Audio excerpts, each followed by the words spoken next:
السلام علیکم. محمد اظہر صدیق اپنے اسپیشل پروگرام کے ساتھ حاضر خدمت ہے. عمران خان کی جان کو خطرہ ہے. میرے پاس ایک ذرائع سے انفارمیشن آئی ہے. کچھ چیزیں ابھی میں شیئر کروں گا, ڈیٹیل میں اکٹھی کر رہا ہوں, وہ صبح کے پروگرام میں آپ کو میں بتاؤں گا. میں وہ آپ کے سامنے صبح میں رکھوں گا. اوورسیز پاکستانیوں کا جو ہے نا پاسپورٹ آفس سے ڈیٹا جو ہے وہ لیک ہو گیا. کیا وجہ ہے؟ یعنی یہ پاکستان میں ہی ہو رہا ہے. یہ ممکن یہ سارا جو کچھ بھی ہے آپ پاکستان کے اندر دیکھ رہے ہیں. رچرڈ گرنیل تو ابھی وہ ٹویٹر کے وجہ تھا نا, وہ تو چینل پہ آ گیا اور چپیڑے پڑ گئی ہیں سب لوگوں کو جو باتیں بہت باتیں کرتے تھے. کیا ہونا ہے؟ ججز کی تعیناتی کے لیے جوڈیشل کمیشن کے جو رولز ہیں وہ فائنل کر دیے گئے ہیں. تحریک انصاف کے مذاکرات کہ کچھ لوگ جو لوگوں نے صحافیوں نے کیا بیانیہ بنانا شروع کیا تھا اس پہ گفتگو ہم کریں گے. اور تحریری مطالبات کیوں مانگے گئے ہیں تحریک انصاف سے, وہ اور سول نافرمانی کی تحریک کیا چلے گی یا چلتی رہے گی, اس پہ گفتگو ہوگی. جی سب سے پہلے تو میں آپ کے سامنے رکھ دوں کہ جب سے باہر سے پریشر آنا شروع ہوا ہے تو اس گورنمنٹ کے ہاتھ پاؤں پھول گئے ہیں اور اسٹیبلشمنٹ بھی پریشان ہے. یعنی دیکھیں نا, اب امریکہ سے تو بگاڑی نہیں جا سکتی, بیرونی دنیا سے نہیں بگاڑی جا سکتی. اب کھل کے باتیں ہو رہی ہے. جو ظلم اور زیادتی کہ آپ نے ظلم اور زیادتی کی ہے نا, آپ قانون کے مطابق چلتے تو کوئی حرج نہیں تھا. لیکن اب جو 26 نومبر والا واقعہ ہو گیا اس کے بعد تو حالات بہت خراب ہو گئے. پھر ملٹری کوٹوں سے سزائیں, پتہ نہیں کس نے مشورہ آپ کو دیا کہ ملٹری کوٹوں سے سزائیں جو ہیں اور وہ سنوا لیں آپ, اور اس کا نقصان ہونا ہے, آپ کو نقصان ہونا ہے. کیونکہ رائٹ ٹو فیئر ٹرائل اور ڈیو پروسیس آف لاء نہیں ہے. لوگوں کو پتہ ہی نہیں کہ کوئی وکیل سامنے موجود نہیں ہے, کس وقت فیصلے سنائے ہیں, کس کو بلایا ہے, کس کے سامنے فیصلے سنائے ہیں. اب وہ سوال اٹھ گیا, لکھا بھی جا رہا ہے, لوگ لکھ بھی رہے. لیکن اگلی جو بات ہے کہ اب امریکہ سے پریشر جب آنا ہے اور وہ دن قریب ہے تو پھر بڑا مشکل ہو جانا ہے. کہا جائے گا کہ ہم تکلیف برداشت کر لیں گے, مشکلیں برداشت کر لیں گے, لیکن سروائیو کر سکیں گے. ادھر سے چائنا کے ساتھ بھی کیا چائنا بھی سمجھتا ہے کہ عمران خان کے ساتھ زیادتی ہوئی ہے, جو میرے پاس انفارمیشن ہے. تو اب کیا پاسبلٹی, جو جیل میں زہر دینے کے علاوہ اور جو باتیں ہوتی ہے کہ خدا نخواستہ ایسا کر دیا جائے گا, تو دیر از ایوری پاسبلٹی. تو اس لیے دھیان بہت رکھنا ضروری ہے عمران خان کا. عمران خان کا ٹیسٹ جو ہے ہر روزانہ کی بنیاد پر کہ سلو پوائزن یا ایسی کوئی بات تو نہیں ہے. لیکن میں ابھی کسی پہ الزام نہیں لگانا چاہتا, لیکن میرے تک بڑی مصدقہ ان کی طرف سے ہے جو انہوں نے مجھے اطلاع دی ہے. یو کے میں ایک دوست ہیں, انہوں نے مجھے اطلاع دی ہے, اور میرے پاس سیف ہے چیزیں ساری, وہ جس میں وہ اطلاع آئی ہے میرے پاس, جس میں بتایا انہوں نے کہ اب دیکھیں وجہ یہ ہے کہ عمران خان نے اتنا کچھ کھل کے سارا کچھ کہہ دیا اور مقابلہ کر کے وہ کھڑا ہو گیا. پاکستانی تاریخ میں اسٹیبلشمنٹ سے لڑائی لڑ کے کوئی لیڈر اتنا کھڑا نہیں ہوا. یہ ہم سب سمجھ جائیں بات کو. تو یہ چھوٹی بات نہیں ہے, بہت بڑی بات ہے. تو عمران خان کو اب راستے سے ہٹانے کے لیے, کوئی طبعی موت کا رنگ دینے کے لیے, اللہ نہ کرے میرے منہ میں خاک یہ بات کرتے ہوئے, لیکن میں ریکارڈ کی درستگی کے لیے یہ بات کہنا چاہتا ہوں کہ ہم سب کو پتہ ہونی چاہیے یہ ساری باتیں کیا ہیں. بڑی تفصیلات میں صبح کے پروگرام میں آپ کے سامنے ہوں. 1100 زائد اوورسیز پاکستانیوں کا پاسپورٹ آفس سے ڈیٹا جو ہے وہ لیک ہو گیا, اور یہ ڈیٹا شیئر کیا ہے. اب غلطی سے کیا ہے, اب جو مرضی کہیں, غلطی تو نہیں کہہ سکتے کہ اتنا سینسٹیو مواد جو ہے وہ شیئر ہو جائے.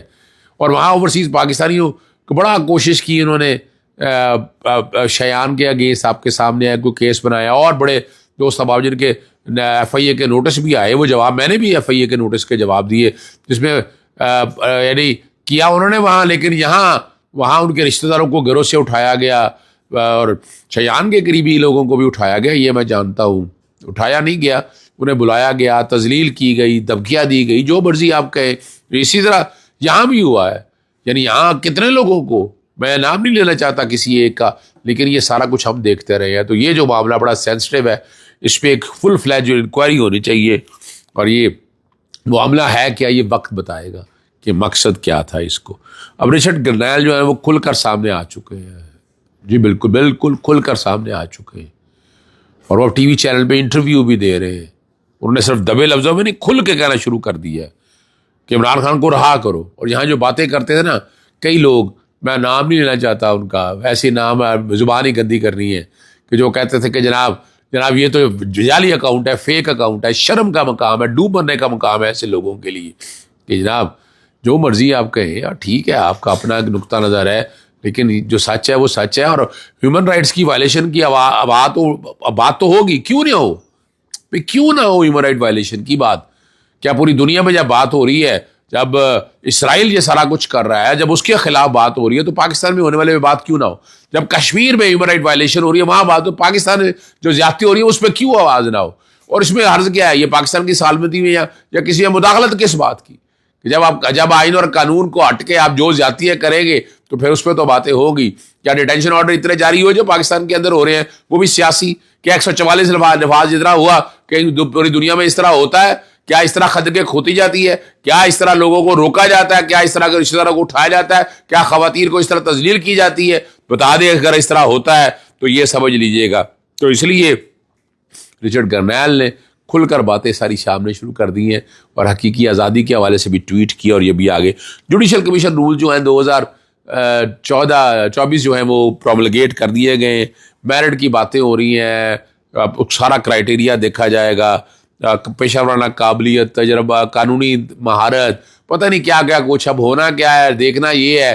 ڈیٹیلیں ساری سامنے آ چکی ہیں، لیکن 26ویں ترمیم سے ججز پیک ہونے کا کام شروع ہو چکا ہے کہ ججز اپنی مرضی کے بھرتی کیے جائیں وہاں پر، تاکہ اپنی مرضی کے فیصلے، اپنی مرضی کی عدلیہ ہو.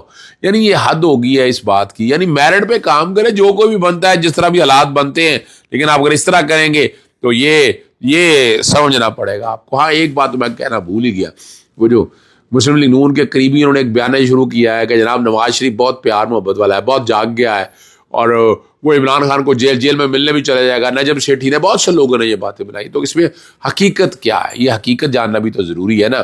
وجہ کیا ہے کہ عمران خان نے تو باہر آنا ہے. نومبر کے بعد میں نے آپ کو کہا تھا حالات بدلیں گے، اور حالات آپ کے سامنے بدل رہے ہیں، اور چیزیں اس سمت کی طرف جا رہی ہیں کہ جہاں آپ کسی ایک منطقی انجام کی طرف پہنچیں گے. میں سچ کہہ رہا ہوں آپ کو کہ جہاں منطقی انجام کی طرف آپ پہنچیں گے. اور یہ بیانیہ کا مقصد کیا ہے کہ نا سکن سیو کرنی، نا اپنی فیس سیونگ کرنی ہے. چلو یوں لے لیں آپ، زیادہ بہتر ہو. اپنا چہرہ بچانا ہے، بدنما چہرہ جو اسٹیبلشمنٹ کے ساتھ گلاؤنے کھیلوں میں ساتھ رہا ہے. آج بیٹھ کر کہا جائے کہ نہیں ہم کو بہت جمہوریت پسند ہے. جمہوریت پسند کیا تھا، بہترین ٹائم تھا اس وقت. آپ چاہتے تو اسٹیبلشمنٹ اتنا کام کرتی جتنا کہ اس کے اختیار میں تھا، لیکن آپ نے اس سے آگے جا کر آپ نے چیزیں بہت آگے لے گئے ہیں. تو نواز شریف آپ کا یہ کلیہ جو ہے چلے گا نہیں. اگر آنا ہے تو کھل کے آؤ باہر، ابھی آؤ، لیٹ کیوں کر رہے ہو؟ کہ جب بیانیہ، جب گفتگو شروع ہو جائے گی، جب دیکھا جائے گا حالات ٹھیک ہے، تو پنجابی جی کہتے ہیں گوگلوں مٹی چاڑنے کے لیے آپ آگے چلے جائیں گے، آگے بڑھیں گے. وہ نہیں لوگ مانیں گے. اب لوگوں کو ساری چیزیں سمجھ آ گئی ہیں، لوگوں کو ایک ایک چیز اب ازبر زبانی یاد ہو چکی ہے. اس لیے یہ بیانیہ جو ہے نجم سیٹھی جیسے لوگوں یا باقی لوگوں کا یہ زمین بوس ہو گیا ہے. ایک بات جو ہے نا اس سے میں اتفاق کرتا ہوں کہ پاکستان تحریک انصاف سے تحریری مطالبے کیوں مانے جا رہے ہیں، تاکہ یہ کل بیانیہ چلائیں گے یہ ہیں وہ جناب این اور او بھی. وہ تو زبانی سارے بات کہہ دیا، تحریری کیا مطالبے لانے ہیں وہ آپ کے سامنے ہے سارا جو کچھ ہے.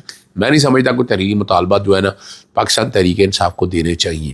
پاکستان تحریک انصاف نے جو باتیں کہی ہیں وہ ایک پریس ریلیز ہے ان کی، جو پریس ریلیز جاری کی ہے نا وہ پریس ریلیز دے دیں اس کو. یہ زیادہ آسان کام ہو جائے گا. ذرا میں آسان کر دیتا ہوں چیز کو.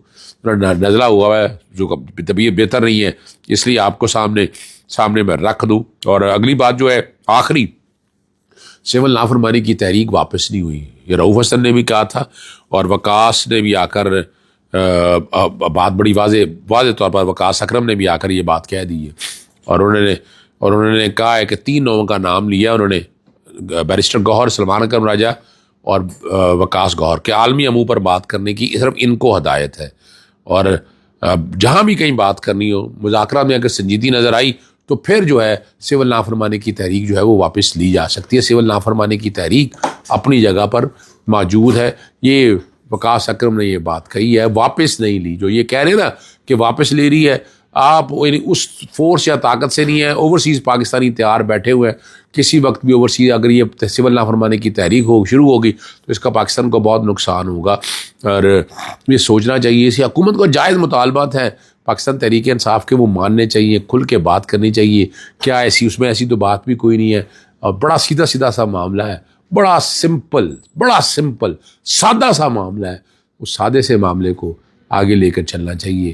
9 مئی اور 26 نومبر کے جوڈیشل کمیشن بنا دینا چاہیے اور سیاسی قیدیوں کو رہا کرنا چاہیے. کیا کریں گے رکھ کر؟ اب تو پریشر تو آپ کے اوپر آ گیا ہے. اجازت چاہتا ہوں. السلام علیکم. اللہ حافظ. پاکستان زندہ باد.